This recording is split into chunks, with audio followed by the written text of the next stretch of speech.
Hey guys, welcome back to the channel. This video marks the beginning of a new course completely free of cost, exclusively on the concept and application of price action trading. The course is designed in an orderly manner from the very basic to the advanced level as we move up the ladder. I have accumulated a good chunk of the information from some of the best trading books, trading blogs, paid courses of some of the famous professional traders, and a few relevant online sites. Also, I have taken a lot of effort to explain each concept in a way that even newbie traders can understand without much difficulty. So, I heartily welcome every aspiring trader to take a ride with me throughout this course. So, let's get started.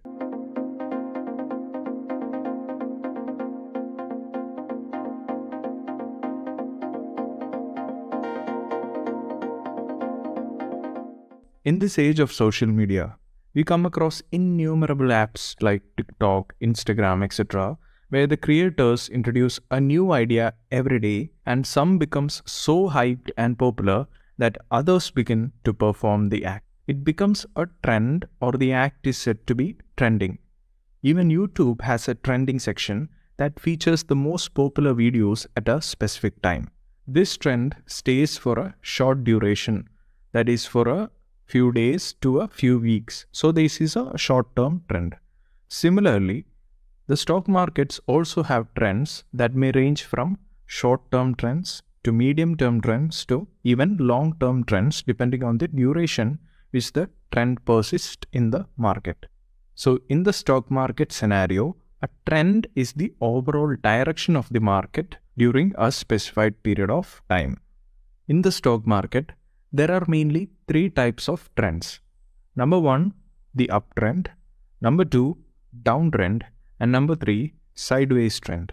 There are different methods to identify the general trend of the market, but the most popular ones are by using the trend lines for visualizing the price swings, and the other method includes the use of indicators like moving averages, average directional index, etc. But we will limit our discussion to only the first method. The simple reason being this is a price action course and we want to trade with cleaner charts and minimum confusion. Before moving on further, let me talk about a situation where there are three stock market participants: an investor, a swing trader, and an intraday trader. If I ask them what is the present market trend, do you think all of them will have the same answer? Not necessarily. Investor could say it's a bullish market, while the intraday trader would say it's bearish trend.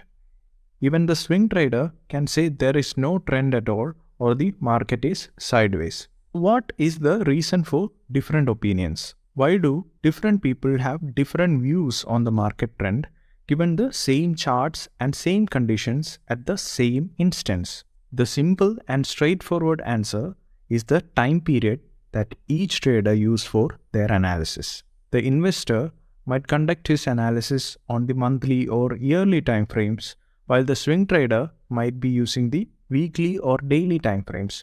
And for an intraday trader, the time frame might be 15 minutes or 5 minutes. Therefore, as the time frame changes, the analysis changes. So does the perspective on the market trends. So this is my first conclusion, that trends are relative in nature. That is, trends are dependent on time frames and it changes with time frames. There is a common saying in the market that trend is your friend. I will try to bring clarity as to why this statement is relevant for our trade success. In the last episode, we have talked about the 4 different phases or stages of the stock market price movement. Now let us analyze in detail how the price moves. For that, let's take an example of a rubber ball, for instance, and let's bounce the ball once. The ball would not just take off and go out to space, right? It will come back to the ground and bounce back up. Similarly, in the stock market also, the price does not move indefinitely up or down. There will be direction changes once in a while. This nature of price oscillation is called as price swings. A typical price swing will consist of an impulse move and a corrective move. The impulse move is the strong move with stronger price action candle, while the corrective moves in a trend are generally weak or dull moves opposite to the direction of impulse move. Moving on, let's understand this by taking up each of the trend types and learning how to draw the trend line for analysis. By definition, uptrends are marked by rising data points, such as higher swing highs and higher swing lows. So here the price moves up in such a way that the swings also move up, making a recognizable pattern. During an uptrend, the impulse move is a strong up move with a series of strong bullish candles which forms a higher price than the previously formed high. The impulse move is followed by a corrective move in the opposite direction of the prevailing bullish trend. The corrective move usually includes a lesser number of weaker candlesticks that forms a lower price, but this lower price is still higher than the previous lower price formed. The corrective moves are generally due to profit booking by some traders. As a rule of thumb, a trend can be confirmed as an uptrend only when the price has made at least 2 swings on the upside. After finding out all the higher lows, all we have to do is to draw a line connecting all the swing lows or the higher lows that we have plotted. This line connecting a series of higher lows, creating a support level for future price movement, is called as a trend line. It is from the vicinity of this trend line that future price movements would reverse or break out, and therefore it is a very important trading zone or an area of value. The trend line is an area from which we can trade the impulse swing moves, or simply we can place a buy order when the price reaches the trend line. After identifying all the higher highs, we can draw a line connecting the series of higher highs or swing highs that we have plotted, and this line is called as the trend channel line, which will act as an area of resistance for the prices, and we can trade the corrective moves from the trend channel line, or simply we can place a sell order when the price reaches the trend channel line. Coming to downtrends, by definition these are marked by falling data points such as lower swing lows and lower swing highs. In a downtrend, the price moves down in such a way that the swings also move down, making a recognizable pattern. So during a downtrend, the impulse move is strong in the downward direction with a series of strong bearish candlesticks which forms a lower price than the previously formed low. The impulse move is followed by corrective moves in the direction opposite to the prevailing bearish trend. The corrective move usually includes a lesser number of weaker or dull candlesticks that forms a higher price, but this higher price is still lower than the previous formed high. So the corrective move is generally due to profit booking by some traders who took a short trade earlier in the trend. So a trend can be confirmed as a downtrend only when the price has made at least 2 swings on the downside. That is, 2 impulse moves and 2 corrective moves should be there. Now after plotting all those lower high points, we can draw a trend line connecting all the swing highs or the lower highs that we have plotted. The trend line so formed acts as an area of resistance from which we can trade the impulse move to the downside, or simply we can place a sell order when the price reaches the trend line.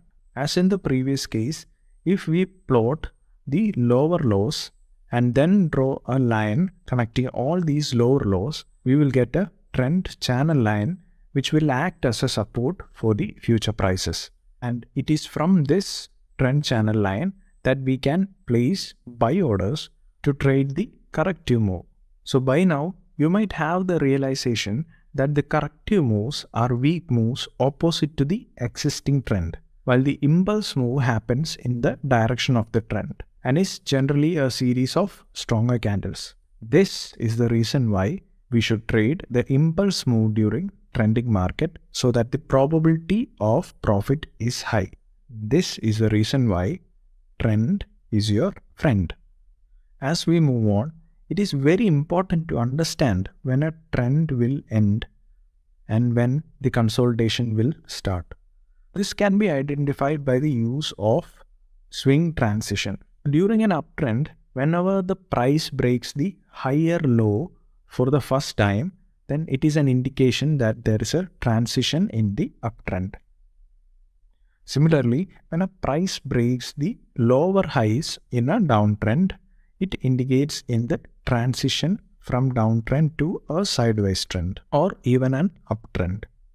The final type of trend is not actually a trend, but it is a situation where there is no clear trend in the market, where the market stays inside a range. We have talked about ranging stages of the market as accumulation phase and distribution phase. So the price movement between two price levels is called as sideways trends. There are three types of sideways trends. Number one is the range contraction. Number two is the range expansion. And the last one is the triangular range. Let's talk about range contraction first.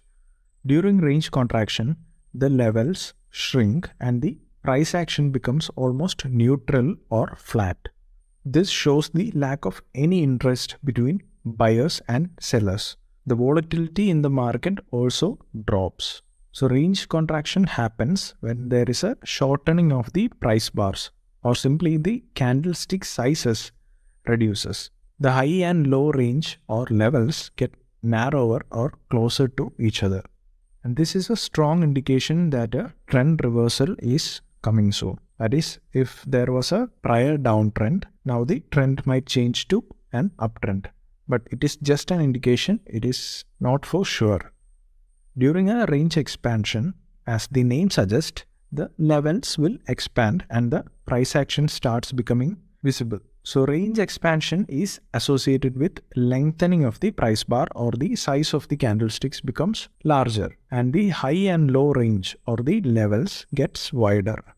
So range expansion usually indicates a continuation in the price pattern. That is, if there was a prior uptrend, it is an indication that the uptrend might continue in the future, but it is not for sure. Now the final type of sideways trend is the triangular range, where the price shrinks or expands not between two fixed horizontal levels, but rather an expanding or converging level. This is a topic which needs broader discussion, so we will talk about triangle patterns and how to treat them further forward in this course. Even though the trend lines do a good job of showing overall market direction, one issue with trend line is that they often need to be redrawn. For example, during an uptrend, the price may fall below the trend line. But this does not necessarily mean that the trend is over or there is a breakdown. The price may move below the trend line and then continue rising. So in such an event, we have to adapt ourselves and the trend line needs to be redrawn to reflect the new price action. Drawing the trend lines is easy, but there can be errors in drawing the trend line.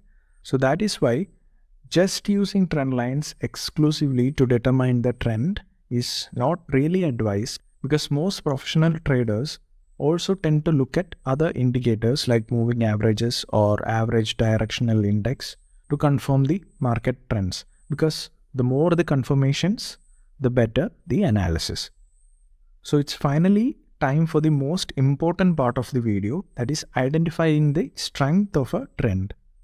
So generally trends can be categorized into two types depending on the strength. That is, there can be a strong trend or there can be a dull or weak trend. The main parameters to keep in mind while categorizing the trends based on their strength includes a few parameters. Number one is at least two or more swings has to be there, or there should be two or more points of contact in the trend line. Then only a trend is considered to be valid. Number two is the slope. So the slope of a trend indicates how much the price should move each day. So steeper the slope, the better the trend. The slope is simply the angle between the critical price level during a consolidation and the trend line. So if it was an accumulation phase and the price breaks out to an uptrend, if we take the angle between the trend line and the top price level of the accumulation phase, then we can easily find out the slope of the trend. So if the trend is too flat, strength is considered to be weak or dull. The third parameter is the time of the trend. It is actually about the time required to form a trend. If the trend took months to form, then it is considered to be more stronger than a trend which took just weeks or days to form. So more the time a trend takes to form, the more stronger it is. We can also categorize the trend based on the duration, like it could be a short-term trend, an intermediate trend, or a long-term trend. The longer the trend remains, the stronger it is. So these are a few parameters to identify the strength or the weightage of a particular trend. Now that is it for today, guys. I hope you have learned something new. If you have, please do like the video and subscribe to the channel, and don't forget to press the bell icon so that you don't miss out on the upcoming videos.